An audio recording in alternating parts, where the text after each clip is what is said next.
It's the Red Zone every day at 9:20 here on your home of the Cowboys and Texas Rangers. Shan, RJ Choppy, Cowboys insider Bobby Belt. We'll crosstalk with the KNC Masterpiece at 9:40. Are you going to this press conference today? Yes, I had to. I had to wear my badge to bed last night because I will forget it otherwise. So, yep, I'm going to be out there. Did you go to sleep with it on? Mm-hmm. No, you did. Yes, I did. I did. I'll forget it otherwise. I will leave it, and then I'll be mad, and I would have had to have gone home. And now put it around your door handle. Put it. I literally left it on top of my bag last week and forgot it. Yeah, you just because I picked up my. No, I just kind of picked up my bag in a hurry, and it fell off, and I didn't even see it. 11:30 on this station. Cowboys end of season press conference. We have any predictions? I think Jerry's gonna keep up this mindset and tempo of urgency. That's my guess. Yeah. I mean, I'm sure they'll talk about, it's going to be a full process and we're going to do it. But I think they are. Jerry had the whole pronto line with us, and I'm sure similarly he's going to say, we got to do it with some urgency. And they need to. They got to get some stuff done. And I think he'll talk about spending. That'll be the tease for the fan base. That'll be what's used to keep us on the hook in the offseason, that we're going to spend big. Those are my predictions. Yeah. No, I think hinted at aggressiveness for the free agency, revamping the defense. That's going to be the hope right there. Will Steven do anything to kind of give us a positive Stephen Jones soundbite or clip versus drought versus scheming pressure? He will be the most. He'll give. I bet he'll give the best red meat as much as somebody can. He'll give the best red meat of being critical of Eberflus. I bet when he gets up there, he will be the one who most is just says that Eberflus was completely unacceptable. All right. A lot of people have just been saying all you need is an average defense. That's it to go along with this offense, and you're a playoff team.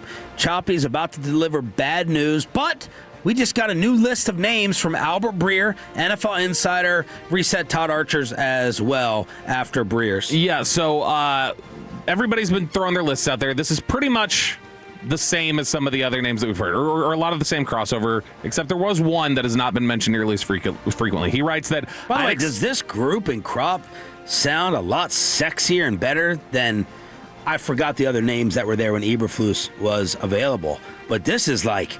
This is like fun shopping. Cowboys didn't even get around to hiring DC till March. Yeah. Because they didn't get Schottenheimer hired till January 25th or something. Oh, yeah. So, it was late. But he said, I'd expect the Cowboys to move fast in looking at defensive coordinator candidates with Matt Eberflus officially out, and looking at Brian Schottenheimer's background, it'd be easy to look at guys who've worked with Dan Quinn as fits. Schottenheimer and Quinn forged a strong relationship on Mike McCarthy's staff to the point where Quinn tried to bring Schottenheimer to Washington with him.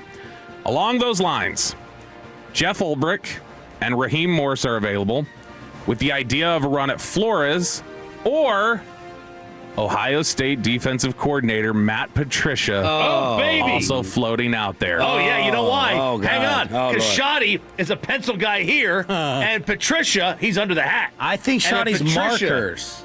I think he has one mechanical pencil, which, by the way, mechanical pencil, very underrated eraser. Greater confidence. Okay. I was going to say greater confidence. That shows greater confidence that Shoddy has in the things that he does, because he's got a Sharpie. It's permanent. There's no erasing. Patricia's always trying to go I did that wrong. He's trying to I love the pencil. And Patricia would be even better with the pencil if he licked it. The old lick the pencil before you write guy. Yeah. Gross. That's key. That's key. Oh, I would... Has Matt Patricia done enough to rehab his image? No. Anybody who wore shorts in December in Detroit, I'm down with. Okay, I'm down with. And RPI. He's an RPI guy. What's that? It's the college he went to. Rensselaer Polytechnic. RPI, it's a very smart school. Good hockey program. This is a problem. So here's a few reasons why if they were to go with Patricia. One, his ending in Detroit was very similar to Eberflus ending in Chicago, where it was really bad problems with players. Is he 3-4? Typically, he's about to check the side. He can do anything. He can even coach offense if he wants. 4-6. Whatever he can let Shoddy be a walk around and coach the offense. He's been away for a little while, been exiled. Maybe he's figured some things out. I don't know. I'm sure he learned great personality from Ryan Day. 2021, when Mike Nolan got fired, Patricia and Quinn were available. And the Cowboys looked at it, and I remember the thought being you hear from people at the organization, they were not high on Patricia. They did not give Patricia nearly the weight that they gave to Dan Quinn. That they liked Dan Quinn a whole lot better. Like, it was kind of like we don't really want to mess with Patricia. Again, maybe he's changed. Maybe Schottenheimer likes him more, and that would carry the day more. But I remember there being people in the Cowboys front office who were very hesitant to entertain Patricia, and so that would be a little odd, I think, to do that now. Now, he did a great job with Ohio State, but wow, whoop-de-doo. Yeah, I got all the top talent in the country. Mm-hmm. I watched him a little bit on on Belichick's podcast with Michael Lombardi. Now, they were all just busy. I mean, it was weak and generic, and Jordan Hudson was running it anyway. But I don't know, I just have such an unlikability factor. That whole boy genius thing out the window after what happened with the Lions, where I'm like, oh my God. And then the Belichick did him no favors making him the offensive coordinator. That was a complete disaster. But give me Jim Schwartz before that. Give me definitely Flores before that. And what would be the system? With Patricia, I mean, he's heavy into blitzing and different things like that. He's going to have some Flores-like ideas, but it's not going to be as aggressive or as well-designed as Flores. Well, RJ Choppy delivering the bad news of the day. Since 2010, there have been 75 teams in the bottom 5 of scoring efficiency. Okay?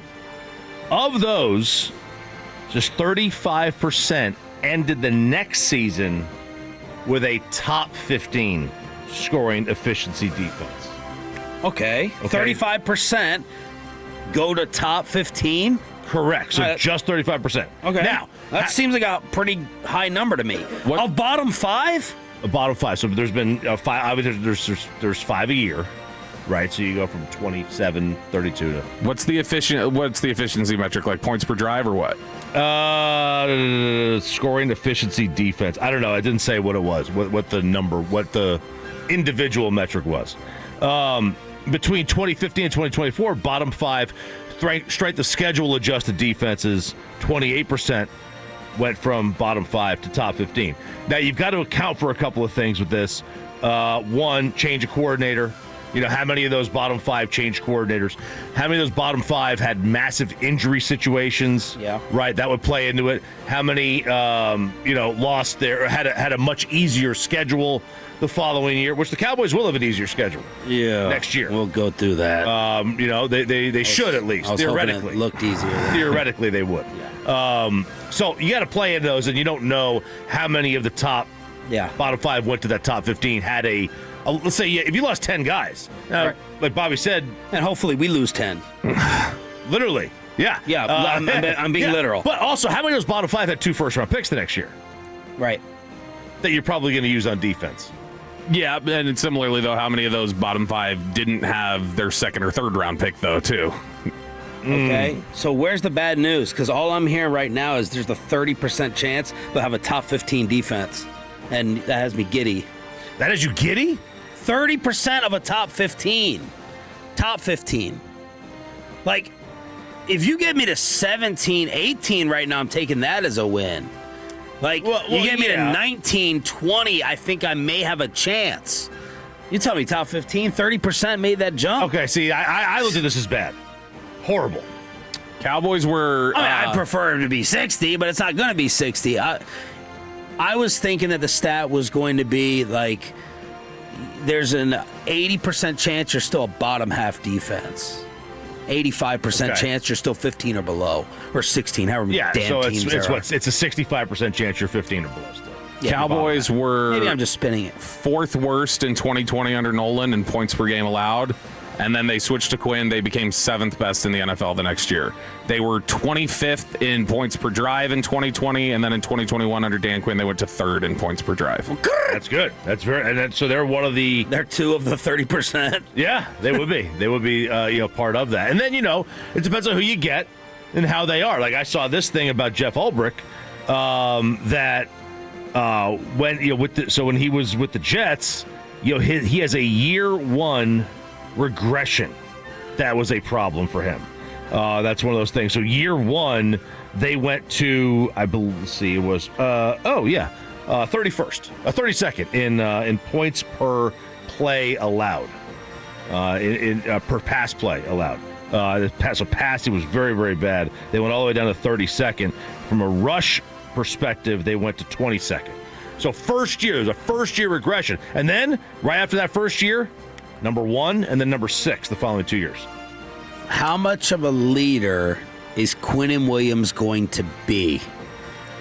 Because one of the things that's known about Jerry is he talks to everyone. And as Broada says multiple times, who's in Jerry's ear at the end of the day? Does Quinnen Williams love Jeff Ulbrich from his time there?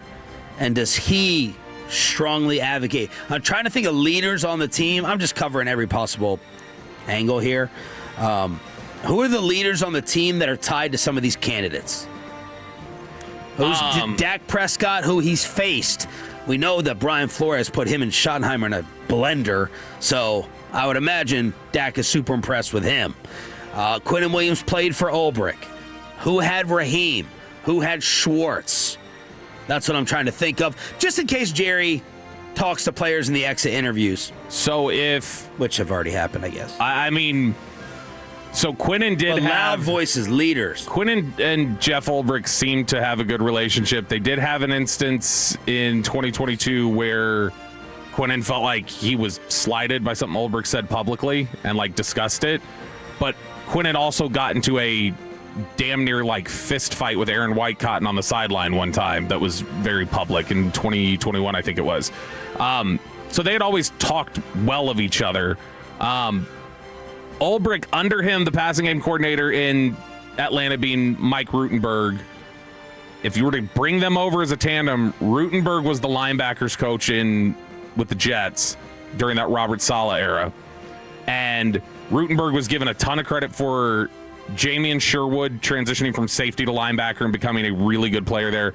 And he was the one who was praised by most people as he's the one who turned Quinnen Williams' brother, turned Quincy Williams into an all-pro linebacker. And Quincy Williams is a free agent this offseason. And Quinnen's here. Let's build the Antetokounmpos. You've got as long as that Jets defense wasn't bad for those 3-4 years, as that offense was just terrible. I don't hate the idea of basically just putting that Jets coaching staff here, the defensive one. Aaron Whitecotton coaching with Jeff Ulbrich and Mike Rutenberg, I can roll with that, and I think that makes them much better.